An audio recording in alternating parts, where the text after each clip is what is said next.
키워드로 알아보는 이슈, 다양한 시각으로 보는 뉴스 읽기. 본격 수다 버라이어티 투데이 잡스 3.0. 안녕하세요, 이현경입니다. 네, 안녕하세요, 이덕 씨입니다. 추석 연휴 좀 쉬었다고. 네. 일을 안 하려고 하네요, 제 입이.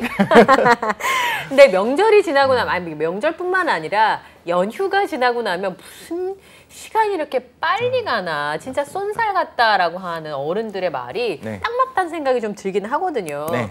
이게 과학적으로 증명이 되는 거 아니에요?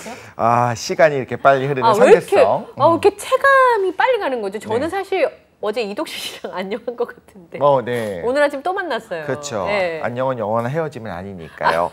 상대성 이론을 이야기했던 아인슈타인이 직접 이런 묘사를 했다고 해요. 물론 비유와 상징이 들어가면 과학적인 사실과는 좀 거리가 멀어지는데 네. 그걸 좀 간단하게 설명해 줄 수 있습니까? 라고 했더니 시간이 다르게 흐른다는 거를 요즘 시대에 조금 안 맞을 수 있겠지만 어쨌든 아름다운 여인과 함께하는 기차 여행은 굉장히 빨리 지나간다. 이렇게 얘기하면서 다르다. 예. 시간의 흐름이 각자 그 의식에 따라서 다르다라고 네. 이야기했거든요. 그러면서 보면 과학적으로 증명이 됐습니다. 우리가 쉬고 있을 때는 빨리 지나갑니다. 그렇군요. 그래서 이런 음모론이 여행과. 있더라고요. 주말이 네. 되면 시간을 흐르게 하는 그 난쟁이 요정들이 빠르게 막 흐르게 하는 거 아니냐. 네. 왜 이렇게 금요일, 토요일, 일요일은 빨리 지나가냐. 네. 이런 이야기를 하잖아요. 근데 그게 아기 때나 나이 들어서나 똑같은 걸 보면 네. 그쵸. 이게 놀고 싶은가 봐요. 그런 것 같습니다. 네. 자, 오늘 아마 홈쇼핑이나 백화점에 사람이 많을 가능성이 있어요. 네. 홈쇼핑에서 오늘 같은 날 명절 때 고생한 아내를 위해서 이걸 선물하시죠. 그러면서 물건을 판대요. 네. 근데 생각보다 잘 팔린다고 하더라고요. 그러네요. 네, 명절이 지나고 나면 이혼율이 높아진다고 하는 속설이 있는데 실제로 변호사님들을 찾아오는 분들도 그렇게 많은지 네. 오늘 이 가까이 하기에 심리적 거리를 두게 되는 법 이야기 준비를 좀 했습니다. 뉴스는 법이다. 잠시 후에 전해드릴게요. 네, 9월 13일 화요일 투데이 잡스 3.0 빅데이터는 알고 있다로 시작하겠습니다. 바로 만나보시죠.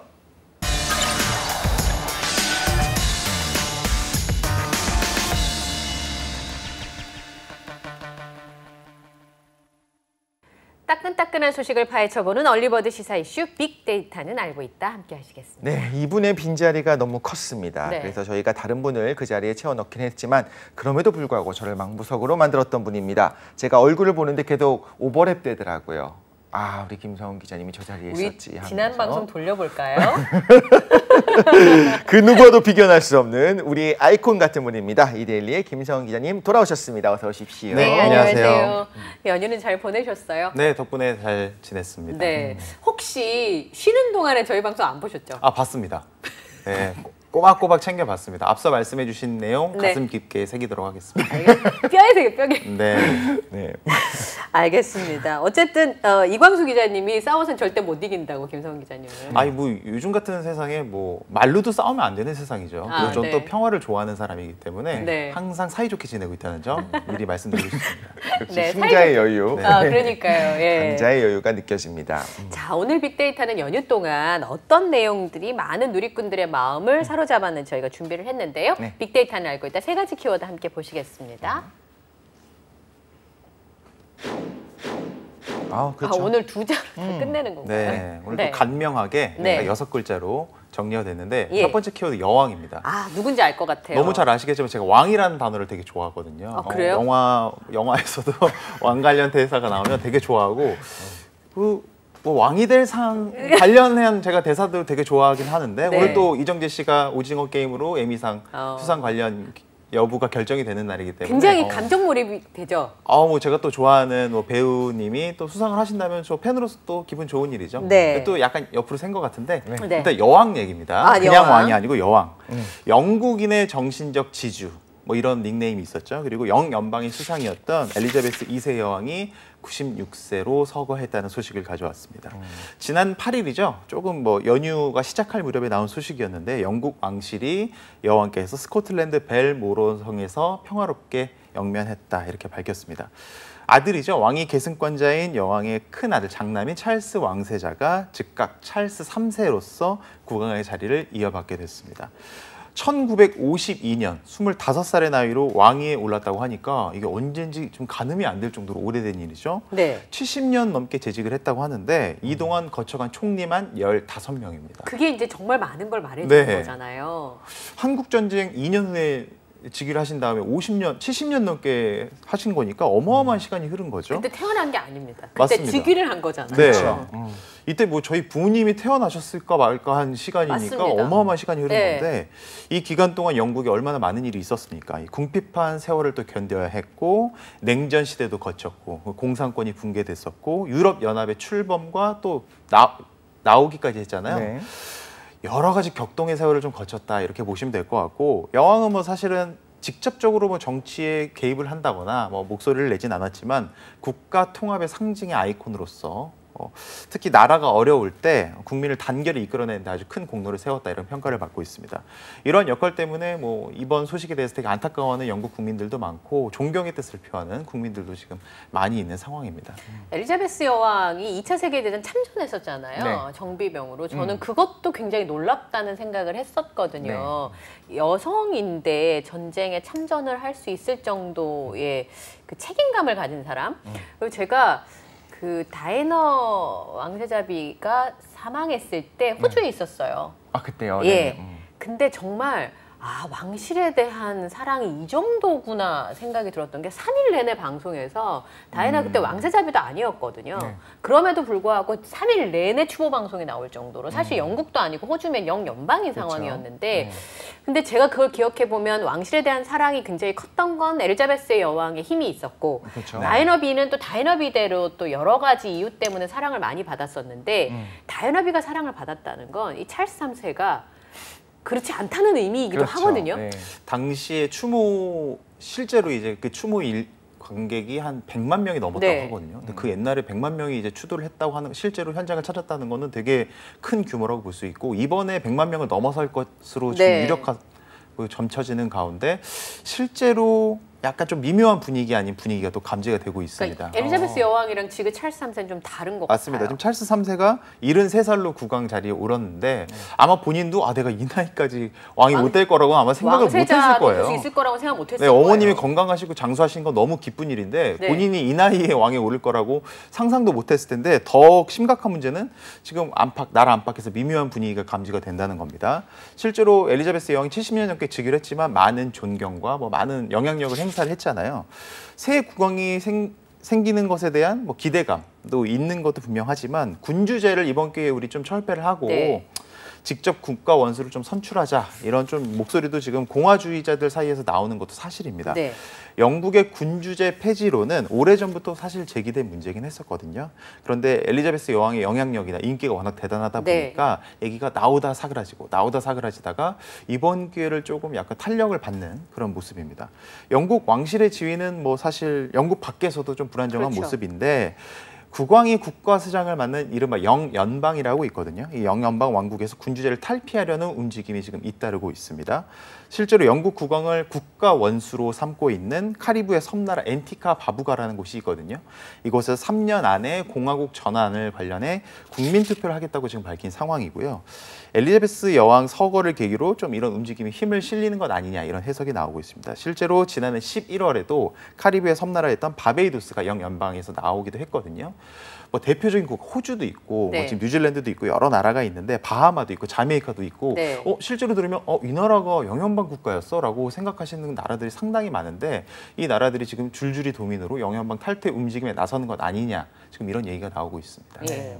커먼웰스 지역이라고 얘기를 하잖아요. 네. 그런데 지금 말씀하신 것처럼 엘리자베스 여왕이 존경을 받을 때는 연방에 있는 것이 뭐 괜찮겠지만 그렇죠. 사실 영국 내에서도 왕실이 쓰고 있는 비용이 굉장히 큰데다가 왕실 재산이 또 어마어마하고 네. 그런 부분에 있어서 내가 저 사람을 위해서 이 돈을 써야 되냐라고 그치. 생각하는 영국 국민들도 있고 영국의 영향력이 예전만 못하기 때문에 그렇죠. 네. 아마 영연방 국가들도 생각을 많이 하고 있는 것 네, 같습니다. 일종의 아이콘이었던 것 같은데 그 아이콘이 이제 끝났을 때 시대의 흐름이라는 것이 있다 보니까 이런 부분이 된 것 같고 사실 우리가 볼 때 흥미로운 포인트들이 좀 있죠. 세계사를 봤을 때 근대에 있어서 나쁜 짓을 한 거는 대부분 영국이 했다고 하면 된다 할 정도로 영국이 어떻게 보면 나쁜 짓을 좀 많이 했다라는 이야기들이 맞습니다. 있잖아요. 네. 네. 그럼에도 불구하고 지금 이제 식민지들이 전부 다 독립을 했는데 희한하게 예전에 프랑스, 네덜란드, 뭐 벨기에 이런 식민지들은 전부 다 독립했어요. 네. 좋아하지 않고. 그런데 영국에서 독립했던 식민지들은 도로 다시 영향반으로 들어가는 게 많았다는 거죠. 이런 걸 봤을 때 어떤 영국의 특수한 부분들은 분명히 있다. 그런데 그것이 단순한 경제적인 장점뿐만 아니라 다양한 것들이 있다라는 거잖아요. 국민 감정을 포함해서 이런 부분에 굉장히 중요한 역할을 했던 게 분명히 엘리자베스 여왕인데 서거하셨기 때문에 지금 앞으로 어떻게 될 것인가 그런 미래로 나아가는 과정에서 공화제로 가자라는 주장들이 당연히 힘을 실을 수 있다는 생각이 들기도 하고요. 네. 기자님 혹시 어떻게 생각하세요? 저는 사실 이 군주제라는 것에 대해서 상당히 좀 많은 부분을 좀 이번 기회를 통해서 알게 됐는데 지금 뭐 영국뿐만이 아니라 일본도 그렇고요. 그렇죠. 태국도 그렇고 뭐 왕을 섬기는 이른바 뭐 나라들이 많이 있지 않습니까? 근데 요즘 MZ 세대들 사이에서 이런 얘기가 많이 나오고 있다는 뭐 뉴스 보도도 접하셨을 텐데 왕? 지금 요즘 시대에 왕이 무슨 웬말? 뭐 이런 거죠.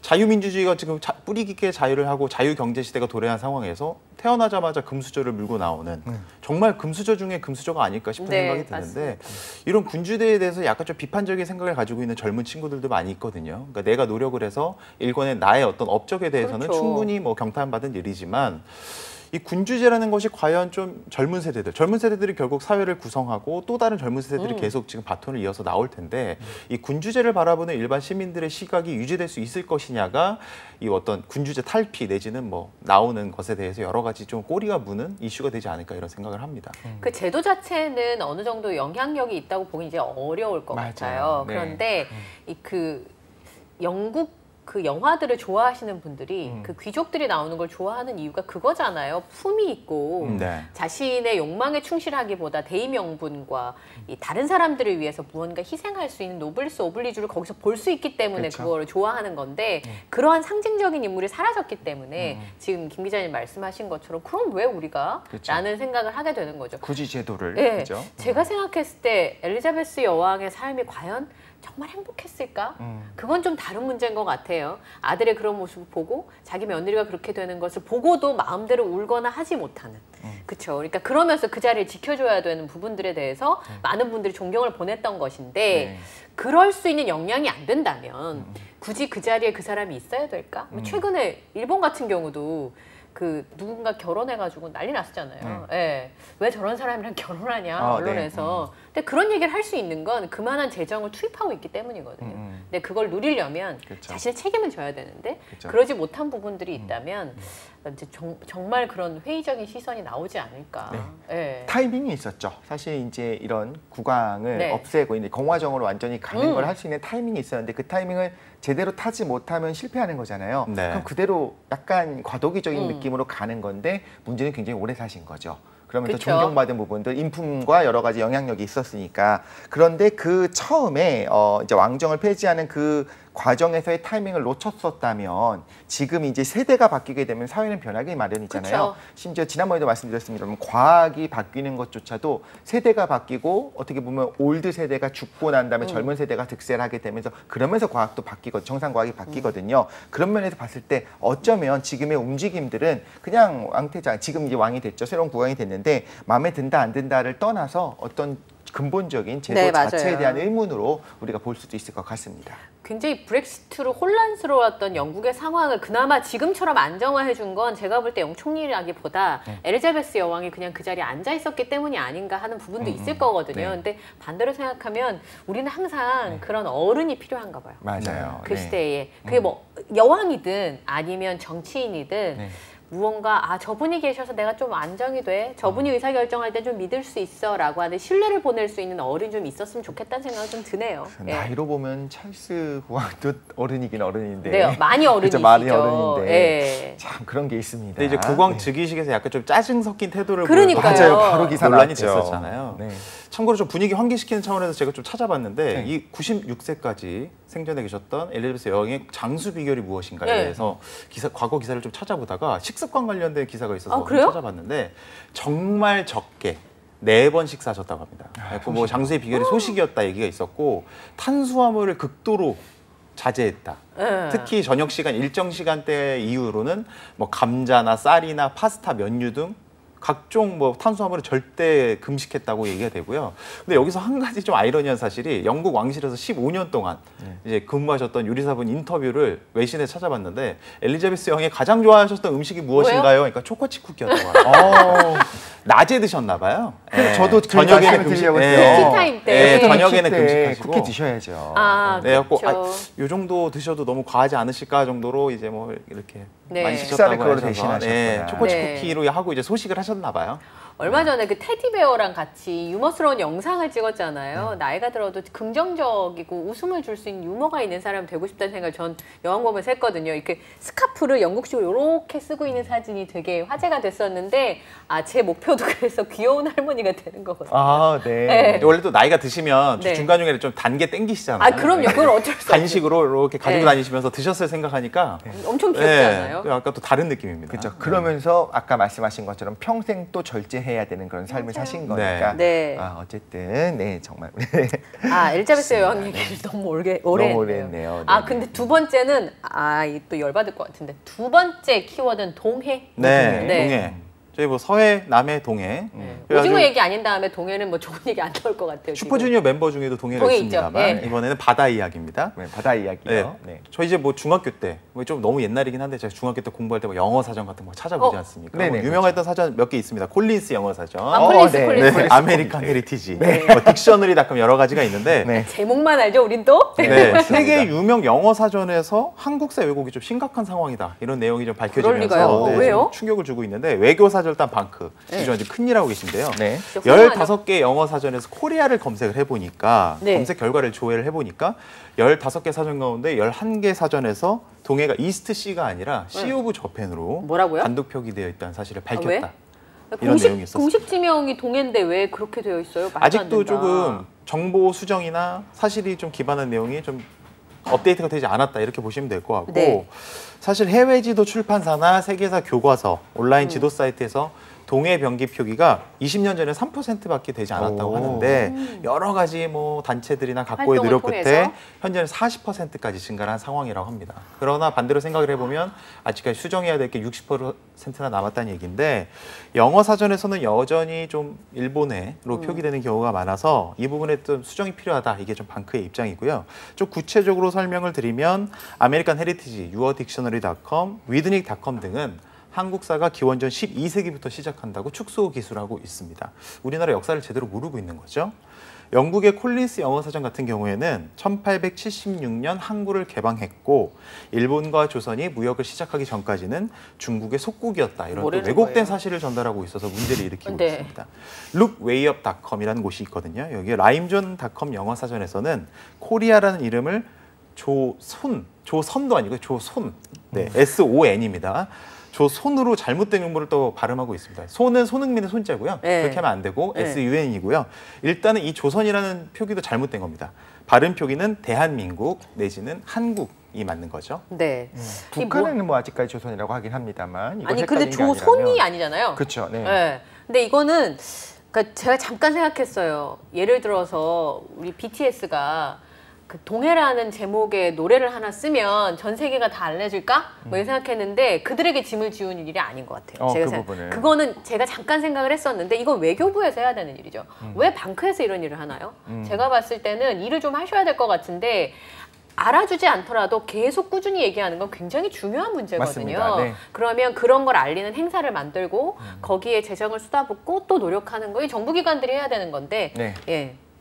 맞습니다. 왜 이렇게 하시는지 모르겠어요. 그러니까 방크가 지금 좋은 일들을 많이 하고 있죠. 어떻게 보면 누군가 문제 제기해야 되는 것을 꾸준히 하고 있는 거잖아요. 그렇죠. 사실 이제 외교부에서의 부담되는 부분이 있을 겁니다. 외교부에서 공식적으로 움직이게 되면 일본에서도 좀 가만히 있지 않고 그러거나 말거나라는 생각을 하지만 우리가 어쨌든 신뢰를 챙겨야 되니까 그런 면에서 민간 단체인 방크가 이런 일들을 해주고 또 국민적인 지지를 우리가 보내고 방크가 그냥 하고 있는 걸 보고 있는 것이 아니라 우리가 이렇게 언급을 다시 한번 하면서 중요한 일들을 하고 있다라는 이야기를 하는 것은 굉장히 의미가 있다는 생각이 들고 동해와 일본의 표기를 넘어서 전 좀 충격적인 게 말씀하신 것처럼 뭐 중국의 속국이었다 이거 할 때 제가 웃음이 나오더라고요. 지금 이게 이런 말을 하면 안 돼. 장난하나 지금 네. 지금 왜냐하면 지난번에 시진핑이 미국 대통령 만났을 때 그렇게 말을 했잖아요. 근데 기사가 계속 그렇게 릴리스가 되면 네. 상대적으로 우리는 그만큼의 여력이 지금 안 되는 상황이잖아요. 그렇죠. 이게 말하자면 프레임입니다. 이런 네. 이야기를 하고 계속 언급하는 이유 자체도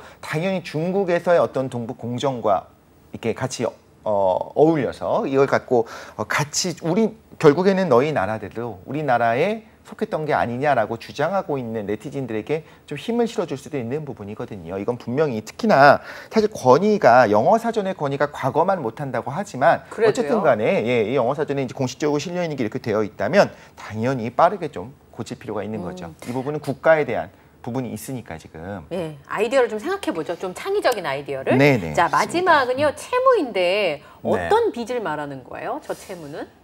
채무, 네, 뭐 임채무 씨가 갑자기 생각나기도 하는데요. 일단 이건 빚에 관련된 채무 말씀드리겠습니다. 네. 20대 관련 채무 내용을 좀 준비를 해봤는데 20대요? 20대요? 20대 금융 채무 불이행자의 절반가량이 불과 500만 원을 갚지 못해서 빚의 아이고. 구렁에 빠지는 것으로 나타났습니다. 세상에. 국회 기획재정위원회 진선미 더불어민주당 의원이 신용정보원으로부터 제출받은 자료를 한번 찾아보니까 올해 6월 말 기준 금융기관에서 대출한 후 제때 돈을 갚지 못한 20대 채무 불이행자가 8만 4천 명에 달했습니다. 네. 이들 가운데 41.8%, 약 10명 중에 4명은 500만 원 이하 대출금을 갚지 못해서 채무 불이행자 신세가 되는 걸로 나타났는데 대출 이유를 좀 들여다보면은 B2, 빚내서 주식 투자를 했던 경우, 영끌이라고 하죠. 영혼을 끌어모아서 대출을 받은 경우도 있었고요. 무지나 대출 사기로 인해서 또 이런 경우를 받은 경우도 있다고 하니까 여러 가지 사연이 겹쳐져서 지금 이런 통계가 좀 쌓인 것으로 보입니다. 한 번만 빚을 내면 해결할 줄 알았는데 빚을 부르고 또 빚을 부르는 이른바 다중채무자도 또 많은 것으로 나타나서 젊은 나이 20대의 어떤 채무 불이행에 관련된 좀 문제가 시급한 것으로 지금 진단이 되고 있습니다. 알겠습니다. 너무 안타깝죠. 최근에 네. 그 대부업체 광고가 막 나오잖아요. 네. 그래서 제가 아는 20대가 그 빌려도 되는지 알았다고. 네. 그러니까 이런 금융교육도 좀 필요하지 않아요? 그게 더 중요한 것 같아요. 네. 20대 잘 모르는 상황에서 빌려준다네 어떤 이유만으로 그냥 묻지도 따지지도 않고 빡 입금이 된대요. 무과장이 가서 빌려주잖아요. 무과장이 와서 웃으면서. 네네. 그러니까 당연히 되는 것처럼 느껴지는데 그 부분에 대한 교육이 기본적으로 세금 교육과 함께 좀 해야 되지 않나라는 생각이 들기도 합니다. 네. 자, 빅데이터는 알고 있다. 오랜만에 이데일리 김성훈 기자와 함께했습니다. 고맙습니다. 네, 감사합니다. 네. 네, 저희는 잠시 후 2부 뉴스는 네모다로 돌아오도록 하겠습니다.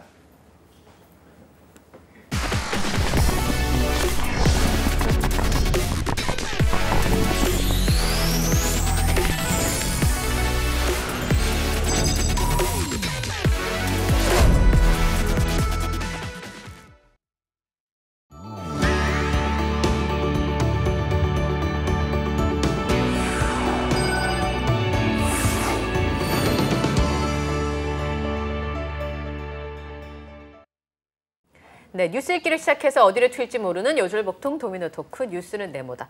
오늘 좀 심각하겠는데요. 네. 뉴스는 법이다. 함께하겠습니다. 네, 이 시간 우리 장윤미 변호사님과 함께하겠습니다. 어서 오십시오. 안녕하세요. 네, 안녕하세요. 네. 오, 연휴가 너무 빨리 갔네요. 변호사님 어제 뵙고 또 뵙는 느낌. 네, 그러니까요. 네. 명절 연휴는 잘 보내셨습니까? 예, 추석 연휴가 이번에는 좀 짧았어가지고 정말 귀경 귀성 차량이 엄청 몰리더라고요. 저는 네. 다행히 그 지난주에 좀 친척 어르신들 뵙고 오고 해서 그 막 교통체증을 직접 겪진 않았지만 뉴스로 이렇게 심하구나 네. 이렇게 그런 걸 느꼈습니다. 네, 저는 사정에서 못 내려갔는데 저희 남동생은 거의 10시간 걸렸다고 부산 가는데 계속 그러려니 하고 간대요.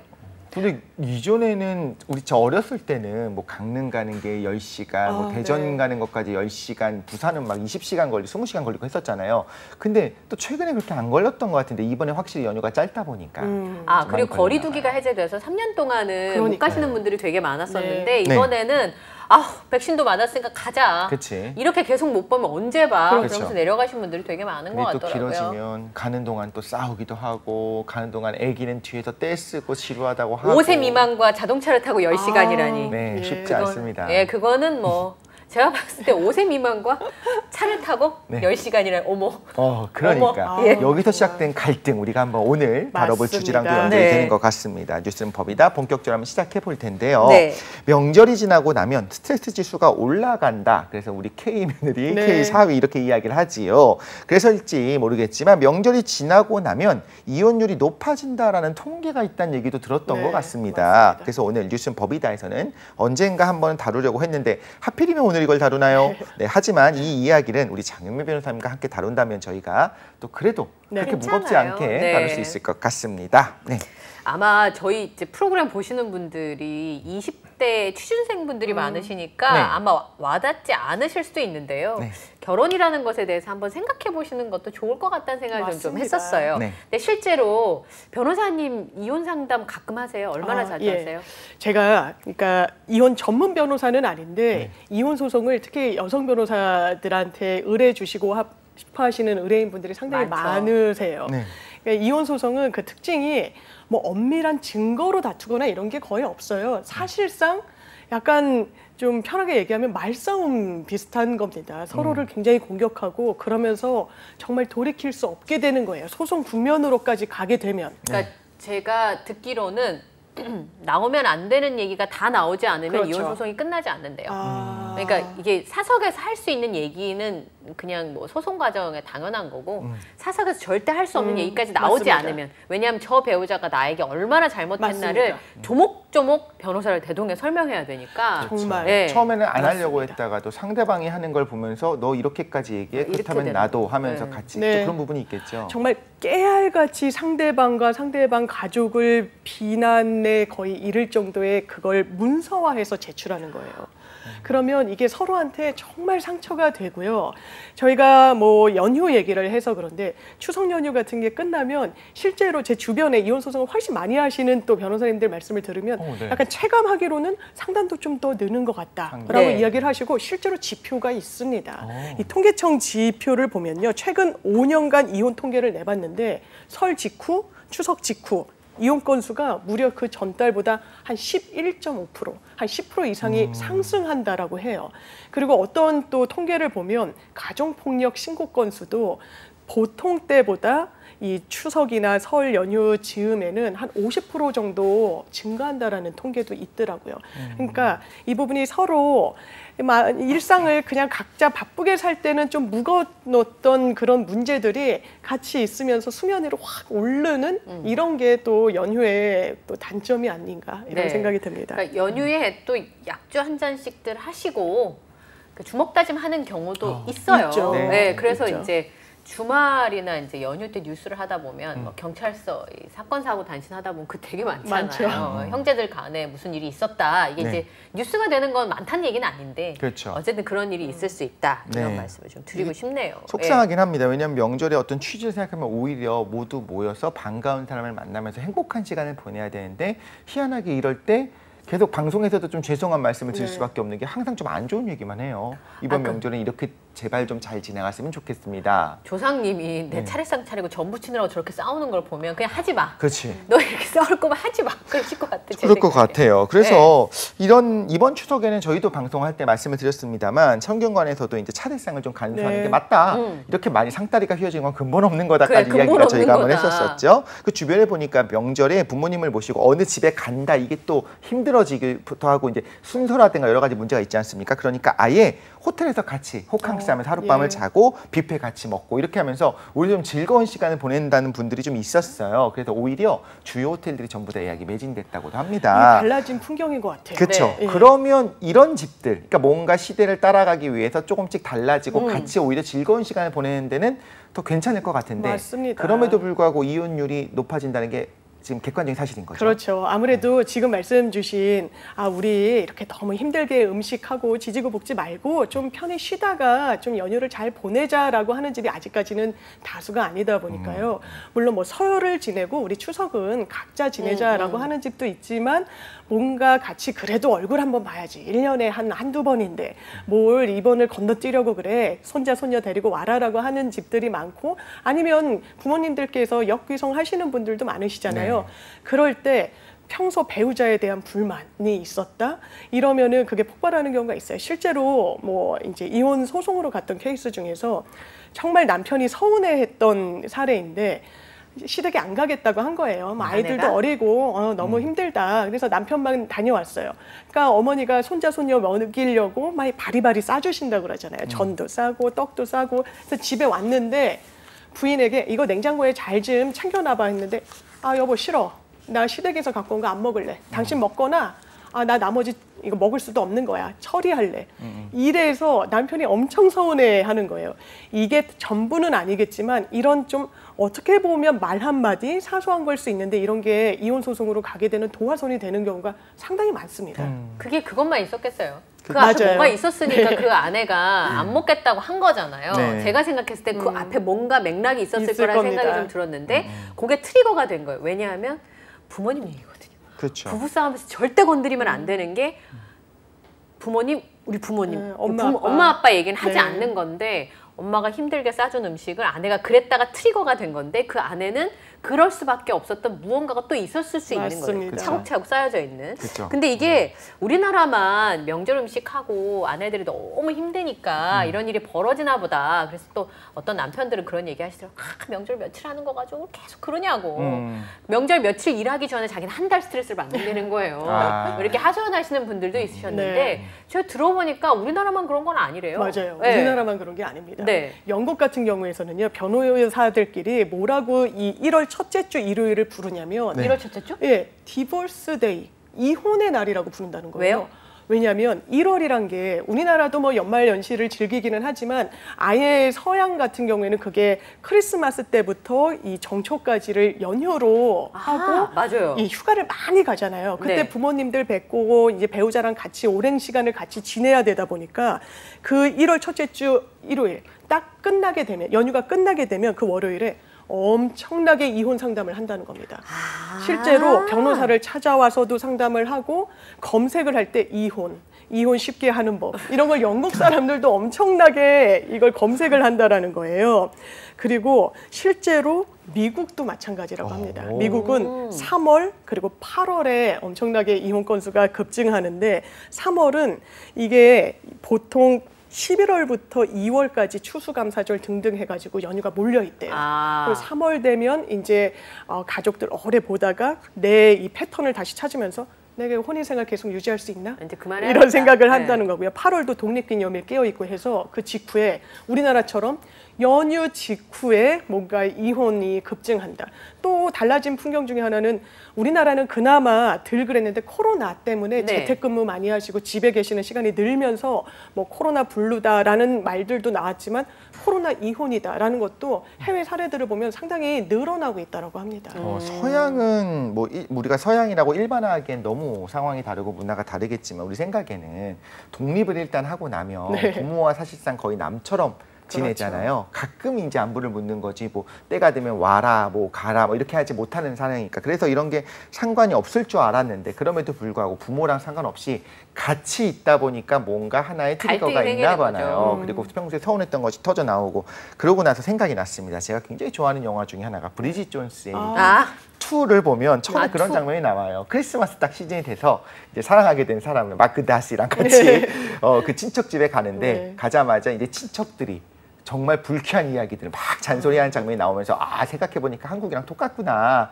아 어르신들은 왜 그럴까 이런 생각을 지금 딱 떠올리게 됩니다. 네. 그런데 어쨌든 간에 부부가 이혼한 결심을 한다는 거잖아요. 실제가 됐든 아니면 검색을 해보든 아니면 상담만 하는지 모르겠지만 그런데 그런 원인들이 뭔가 아까도 말씀하셨지만 도화선이라는 게 돼서 어떻게 보면 별거 아닌 감정 싸움에서 시작하지만 결과적으로 그 뒤에 거대한 것이 있는 걸까 아니면 사실 진짜 어떻게 보면 요거 사소한 거 하나 때문에 남들이 볼 때 이해할 수 없는 그런 게 될까요? 뭐 원인들이 좀 있을까요? 거대한 뭔가가 있구나. 이분이 정말 참고 오래오래 살았구나 하는 건 황혼이혼 상담을 해보면 그래요.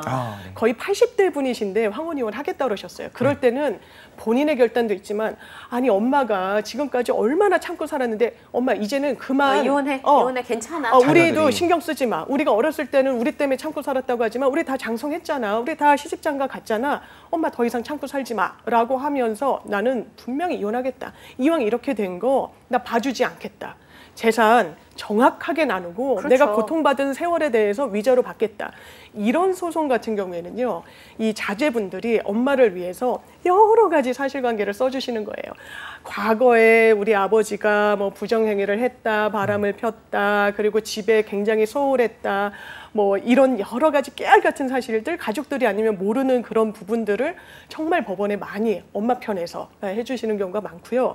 그리고 요즘 이 좀 젊은 그나마 비교적 젊은 분들께서는 성격 차이로 이혼하시는 경우가 상당히 많아요. 뭐 이를테면 저는 이혼 소장에 이런 걸 적은 남편분도 봤어요. 내 부인이 나를 정말 너무 괴롭힌다. 너무 정신적으로 피곤하게 스트레스를 많이 준다라고 하는 것 중에 하나가 그냥 잠자려고 이 두 부부가 눕잖아요.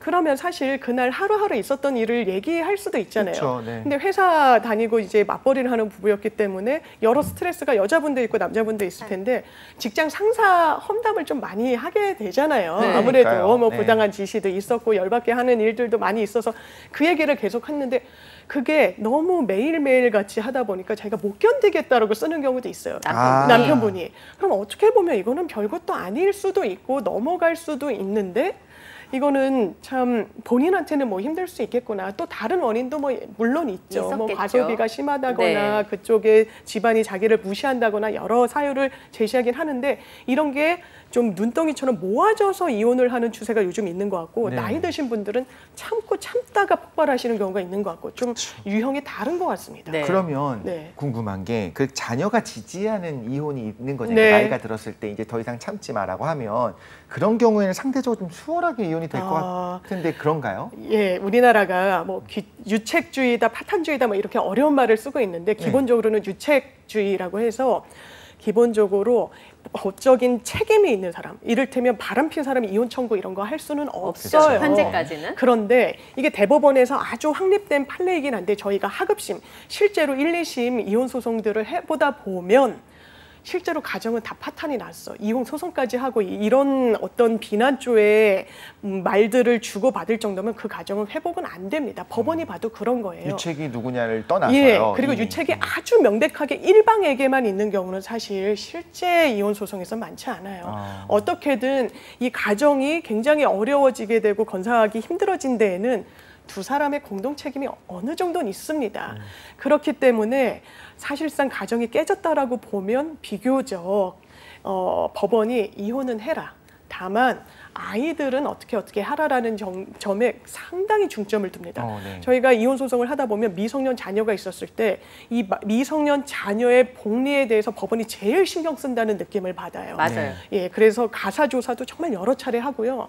아이에게도 정말 아주 좀 편안한 환경에서 의사를 좀 물을 수 있도록 가사조사도 하고 그런 과정을 거치고 있고 또 실제로 뭐 유책주의다라고 하지만 일방 전혀 책임이 없는 걸로 보이는 배우자가 오기로 이건 법원에서 쓰는 표현입니다. 대법원에서 어떤 너 한번 당해봐라. 내가 이혼은 절대로 못 안 해주겠다. 해준다. 그냥 버티는 차원에 불과하다라고 보면 그 이혼은 하도록 해줘야 된다라는 게 또 대법원의 태도여서 이혼 자체는 좀 받아들여지고 일방이 나 끝까지 못하겠다라고 하더라도 사실 시간 끌기용 상대방에게 고통을 주기 위한 의도인 경우들도 종종 있기 때문에 그런 이혼 청구 자체는 좀 인용이 되는 비율이 상당히 높습니다. 바뀌고 있는 거네요. 과거랑 그렇습니다. 다르게 지금 사회가 약간의 그 유책주의였다면 파탄주의로 조금 가고 있다. 그렇습니다. 대법원. 저희 네. 그 유명한 그 두 분 있으시죠. 두 분 네, 있으시잖아요. 두 분 그분 같은 경우에 일반적인 사람들이 알고 있기로 그 아내분이 이혼을 안 해주는 이유로서 뭐 말씀하신 것처럼 시간 끌긴 거 아닌가라는 네. 얘기를 하잖아요. 그 감독과 배우 네. 말씀하신 거. 그런 부분도 어쩌면 바뀔 가능성이 계속 있다라는 거죠. 그렇죠. 이 부분이 정말 어떤 본인도 사실은 이혼을 원하면서 의도적으로 이걸 혼인을 유지하려고 하는 거냐, 고통을 주기 위해서 그렇게까지 네. 평가를 받아야 되는데 네네. 그 사안은 좀 아마 논란의 여지는 있는 다른 것 부분은 같습니다. 분명히 있는 그렇습니다. 거죠. 우리가 네. 모르는. 네네. 자, 근데 아까 말씀드린 것처럼 이제 그 이혼 소송을 가게 되면 네. 지금 말씀하신 것 난 안 해줘. 난 할 거야. 이제 이러고 소송을 가게 되면 뭐 맞습니다. 1년 반 동안 그 서로 속언이니까 다 나오는데요. 그러니까 정말 이렇게 바닥까지 갈 생각이 아니면 협의 이혼을 할 수 있도록 상대방을 설득하라는 얘기를 저는 참 맞습니다. 많이 소송으로 가게 들었었거든요. 되면. 근데 협의 이혼할 때 어려운 게 재산 문제랑 아이 양육 맞아요. 문제. 네. 근데 이게 걸리면 협의 이혼도 쉽지 않다고 쉽지 그러더라고요. 않죠. 예. 특히 이 미성년 자녀가 있는데 아이를 누가 키울 것이냐. 이게 문제예요. 예, 여러 케이스가 있어요. 서로 키우겠다고 하는 경우도 있고요. 네. 서로 안 키우겠다 하는 경우도 없지는 않습니다. 아니 후자의 있어요. 경우에 애들이 그걸 아나요? 우리 나중에는 부모가 알게 서로 돼요. 어쩔 수 없이. 왜냐하면 이혼을 하게 됐는데 면접 교섭권도 기계적으로 붙여요. 이혼을 하게 되면 2주에 보통은 2주에 한 번이고 뭐 방학 때는 일주일간 본인이 살고 있지 않은 이런 그 아빠면 아빠, 엄마랑 좀 지내도록 법원이 명령을 부과를 하는 건데 이걸 안 지킨다고 해가지고 사실상 아무런 불이익이 없습니다. 만나지 않는 상황을 어떻게 법원이 강제하겠어요? 이거 사람이 이 만나고 안 만나고는 본인의 또 자율의사인데 법원의 어떤 결정문에 판결문에 주문으로 들어가 있긴 하지만 어떻게 보면 유명무실할 수도 있는 거예요. 그럼 아이가 만나면 더 상처받죠. 아이가 아는 거죠. 아 나를 원하지 않는구나라는 부분을 알 수 있고 항상 문제가 되는데 또 이 양육비 문제도 상당히 크죠. 큰 네. 거고요.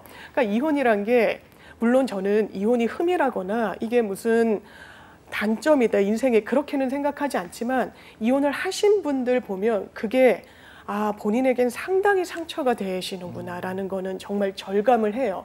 그러니까 결혼할 때도 상당히 신중하셔야 되고요. 아 뭐 언젠가 헤어질 수 있겠지만 결혼해보지 확신이 없으면 하시라고 말씀드리긴 좀 어렵고요. 이혼이란 것도 정말 내가 잘 버틸 수 있다. 내가 이 경제적으로나 사회적으로나 어떤 편견으로부터 정말 내가 꿋꿋할 수 있다라는 확신이 없다면 좀 잘 생각하셔야 되는 게 맞는 것 같습니다. 그러니까 보니까 면접 교섭권을 보통 2주에 한 번 주는데 맞습니다. 아빠는 엄마가 보러 오잖아요. 네. 근데 그 약속을 계속 안 지키는 거예요. 왜냐면 볼 마음이 없으니까 2주 후에 이제 아빠랑 약속했어요. 네. 아빠랑 2주 후에 보자. 그럼 아이는 그날만 손꼽아서 기다리는데 네네. 아빠가 안 나타나요. 3일 뒤에 보자.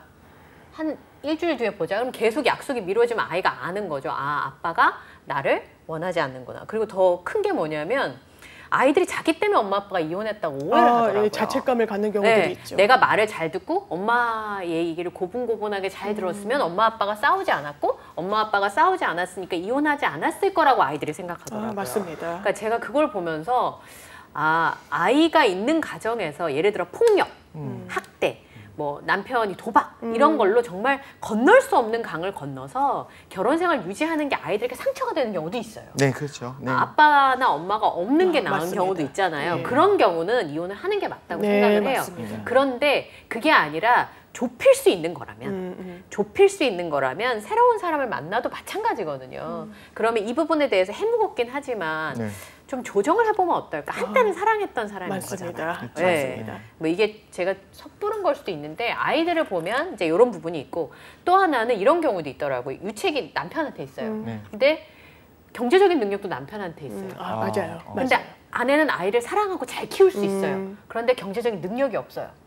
그래서 그러면 이제 협의 이혼 과정에서 가사 법원에서 네. 판단하기가 굉장히 어려운 거예요. 그렇죠. 맞아요. 네, 네. 이게 굉장히 논란이 많이 되는 게 네. 보통은 이혼을 하면 만약에 본인의 직업이 따로 없는 엄마 같은 경우라면 경제적으로는 상당히 어려워지는 경우가 많습니다. 너무너무 심각하더라고요. 이거는 이혼 조정 사건을 정말 많이 하시는 분을 제가 인터뷰할 기회가 있었는데 제일 안타까운 게 경제적으로 급락직화한다는 게 안타깝다고 말씀을 하시더라고요. 빈곤층이 될 수 있어요. 어느 순간 갑자기. 그렇습니다. 왜냐하면 남편이 벌어오는 돈으로 본인이 아끼고 가정을 유지하고 이렇게 살아오다가 갑자기 직업을 구하기 위해서는 굉장히 뭐 고연봉을 받기도 어려운 거고 그렇죠. 능력 단절이 또 네. 있는 거고 그렇다면 이 아이를 서로 가져가기 위한 소송 국면에서는 남편이 그걸 또 굉장히 공격을 해요. 경제적으로 능력이 없다. 아이를 못 키운다. 아이를 못 키운다. 이 부분 어떻게 해결할 거냐? 경제력이 있는 내가 아이를 데려와야 된다. 나는 우리 어머니가 키워줄 수 있는 여건이 되고 나는 직장을 다니면서 아이를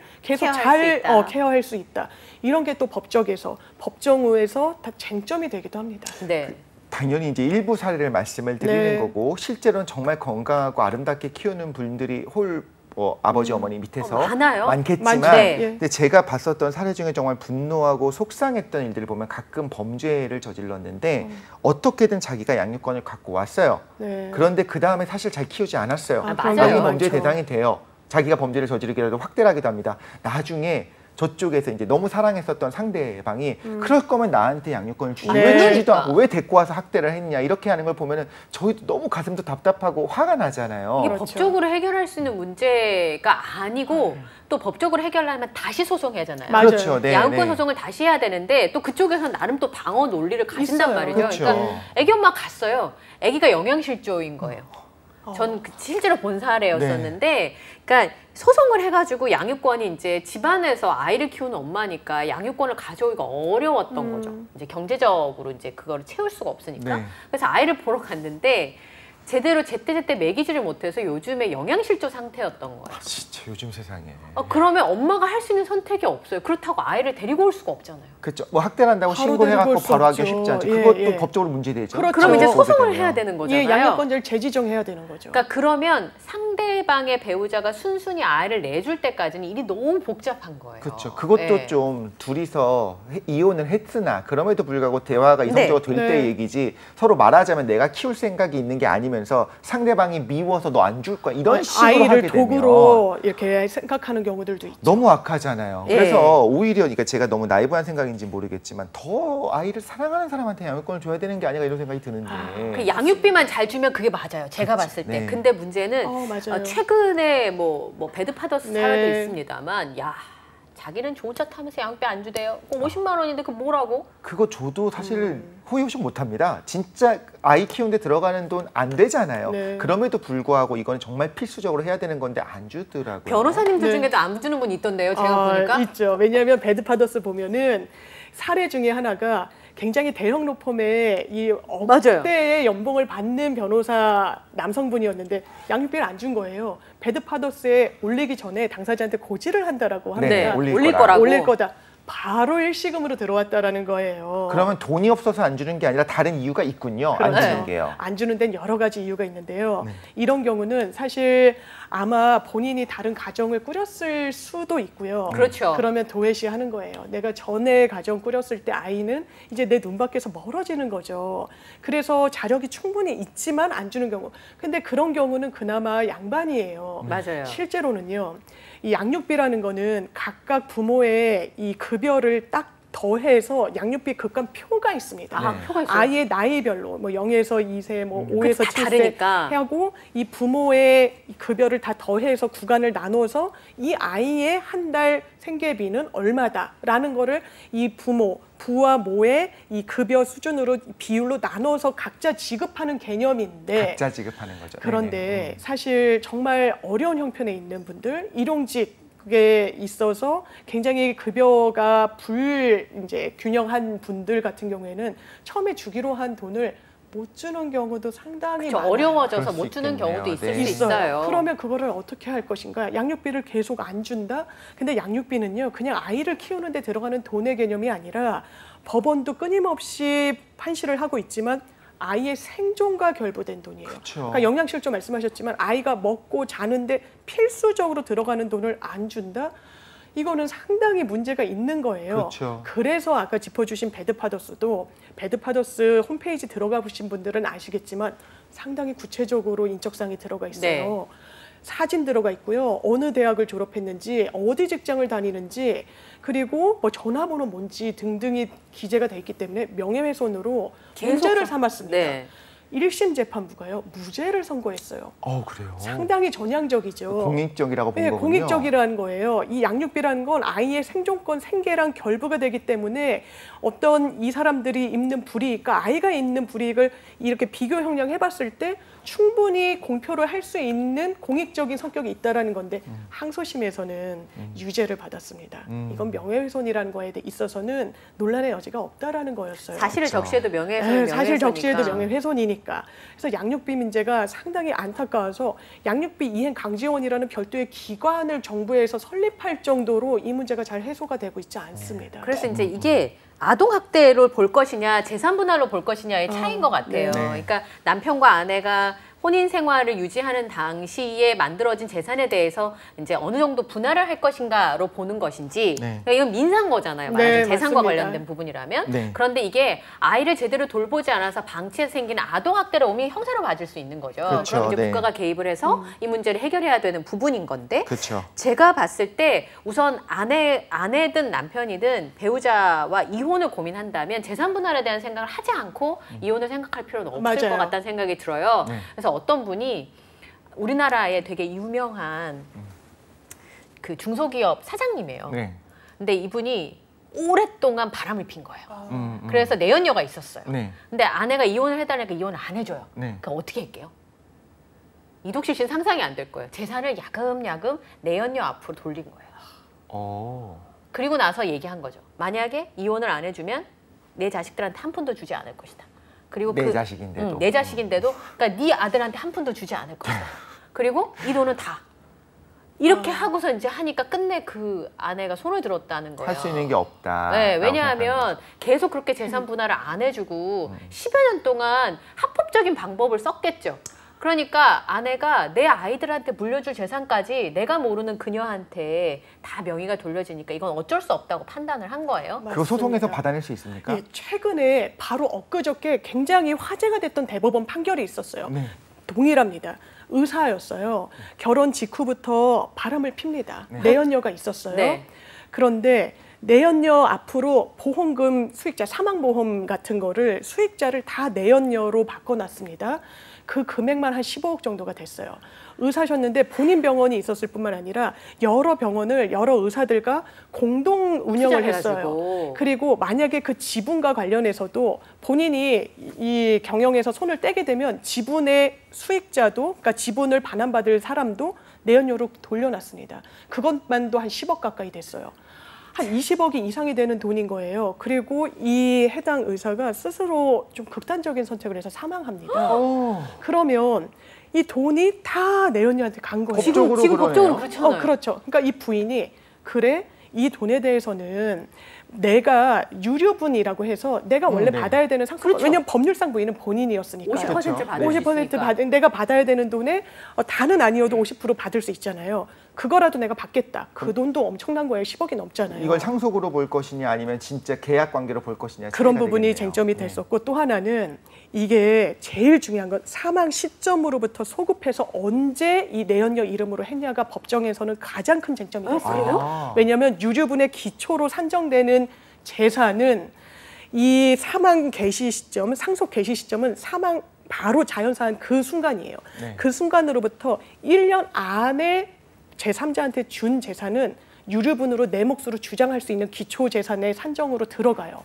그런데 그 이전에 준 돈들 있잖아요. 네. 증여분은 유류분을 산정할 때 기초 재산으로 들어가지 어머나 않습니다. 세상에. 그럼 법이 1년이 그렇게 돼 지나고 있습니다. 나면은 이제 이거 일부는 내 거다라고 주장할 수 없게 된다는 거예요. 그래서 이게 엎치락 뒤치락 했어요. 왜냐면 너무 안타깝잖아요. 이 실제 부인의 사연이. 그렇죠. 그래서 법원도 하급심에서는 1심은 내연녀 손을 들어줬다가요. 2심은 부인의 손을 들어줬는데 그래서요? 대법원에서는 다시 이 내연녀.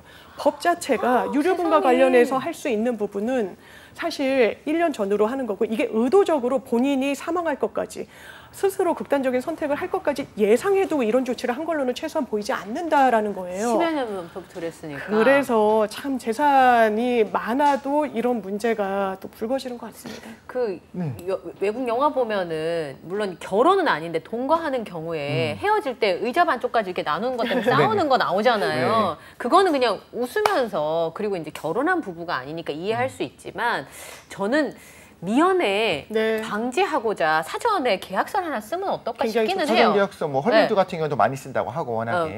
뭐 이렇게 헐리우드 브래드 피트 이런 사람들이야 이제 나중에 분쟁이 생길 일이 많으니까 이제 그럴 수 있지만 아주 사소한 경우에도 이혼을 한다는 게 아니라 그런 경우에 나중에 이런 문제를 만들기 전에 뭐 집도 공동 명의로 맞아요. 하고 그다음에 통장의 경우에도 좀 분명하게 해두고 하면 혹시나 불상사가 됐을 때 엄마 아빠가 돈 때문에 싸우는 걸 아이들한테 보여준다 이건 아닌 것 같아요. 네, 굉장히 그것도 좀- 실제로 먹고 살 만한 사람이었을 네. 거 아니에요. 말씀하신 사례도. 네. 그런데 그렇게 다 재산 하나씩 뺀 거 보면은 이건 단순히 그냥 그런 재산이 뭐 아깝다 이런 개념보다는 상대방에게 이만큼 너에게 주고 싶지 않아 이런 맞아요. 의도인 것 같아요. 그런 근데 의도가 그러면 있었습니다. 듣고 나면 생각하는 게 아니 결혼 직후부터 내연녀에게 이렇게 바람펴서 이렇게 네. 재산을 다 돌릴 거면 아니 왜 결혼했어? 그 사람이 왜 결혼을 하지? 이러면 너무 그러니까요. 마음이 아프잖아요. 네. 그런데 듣다 보니까 이게 맞는지 모르겠는데 아까 이거 뭐죠? 배드파더스 네. 이 부분에서 1심에서 무죄가 나왔었는데 네. 뒷부분에 가서 이제 법리적인 판단을 하면서 그래도 명예훼손이다 이게 네. 나온 것 같고 지금 같은 경우에도 유류분 청구 소송에 대해서도 처음에는 그냥 이제 사정을 보니까 하면서 이제 손을 들어줬다가 아내의 손을 들어줬다가 그렇죠. 나중에 법리적인 또 대법원 원래 법리적 판단하지 않습니까? 맞습니다. 그러면 변호사님들도 대충 느낌으로 아나요? 1심에서 이렇게 나오겠지만 뒤에 가면 상고심 뒤집힐 가면 것이다. 아마 뒤집힐 것이라는 걸 알게 되나요? 그럴 수 있지. 아니면 감을 잡는 거죠. 저희가 소송이 변호사가 아무리 애를 써도 못 이기는 소송 30%, 그냥 손을 놔도 이기는 소송이 한 30% 된다라고 해요. 증거가 너무 명징해서 네. 이 중간지대가 있는 거예요. 변호사가 어떻게 항변 상황을 가져가느냐, 무엇을 포인트로 법적 하느냐. 쟁점을 가져가느냐, 그거에 따라서 사실 변호사 역량이 달라지는데 이 건 같은 경우에는 법률 자체가 1년이라는 딱 기준을 갖고 있는데 그래도 뭔가 의도적으로 해할 목적에서 재산을 막 줬다라고 하면은 산정 기준표에 넣으라는 또 그런 법령이 있거든요. 그러니까 변호사님들도 각자 싸울 때 굉장히 애매했을 것 같아요. 네. 이 건은. 마지막으로 이제 그 전문직 남성의 경우에 이제 결혼을 했을 때 아까처럼 이제 집에서 그냥 경력이 없이 가정 생활을 영위하는 경우가 있는데 이럴 경우에는 맨날 하니 그런 거잖아요. 부부싸움 할 때 뭐해서 집에서 너 뭐 하는데 난 돈 버는데 넌 뭐 하냐 이런 얘기를 하잖아요. 근데 실제로 재산권 분할할 때 가정 생활을 꾸리는 것도 굉장히 큰 일인데 재산 분할은 어떻게 돼요? 이 혼인 기간이 길잖아요. 한 그러면, 네. 15년 정도 됐을 때 제가 최근에 했던 이 사례에서는 5대5로 나누라고 했습니다. 부인은 경제 활동을 하지 않았어도 하더라도 아주 아르바이트 형식으로 단타로만 했는데 5대5. 혼인 기간이 길면 가사 생활만 했더라도 그렇죠. 여성에게 이 재산 분할권을 인정해주고 있습니다. 기여분이지. 네. 그렇죠. 그러니까 그런 부분들을 알아두시면 좋을 것 같아요. 뭐 제가 이혼을 뭐 이렇게 얘기하는 게 아니라 사실 없는 일이 아니기 때문에. 맞습니다. 네. 오히려 이런 부분들을 우리가 오늘도 다뤄봤지만 알게 되면 더욱더 신중하게 생각할 수도 있을 것 같아서 오히려 결혼도 신중하게 그리고 뭐 이혼 소송이라든가 문의하는 것조차도 오히려 더 신중하게 할 수 있지 않을까 싶어서 오늘의 좀 이야기들이 의미가 있지 않았나 싶습니다. 지금까지 뉴스는 법이다 우리 장윤미 변호사님과 함께했습니다. 오늘 함께해 주셔서 감사합니다. 네, 고맙습니다. 네, 투데이잡 3.0 저희가 오늘 준비한 내용은 여기까지고요. 저희는 내일 오전에 다시 찾아뵙겠습니다. 네, 다음 시간에 또 만나요. 안녕.